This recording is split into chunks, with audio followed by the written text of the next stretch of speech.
Audio Jungle. Magandang araw! Ako si Sancho Pangan at ito ang Kidi News. Mainit ang balita ngayon sa palitan ng missiles sa Israel at Iran. Maraming flight ang nakansela kaya hindi makauwi ang mga OFW. Marami ang kailangan manatili sa loob ng bahay o bomb shelters. Ito ay para sa kanilang kaligtasan. At para sa live na balita, Angelo Taganas. Salamat Sancho Pangan.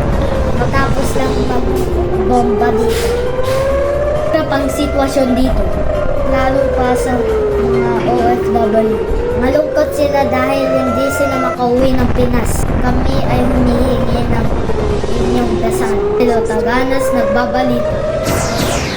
Ang ating gobyerno naman ay gumagawa ng paraan para matulungan ang ating kababayan doon.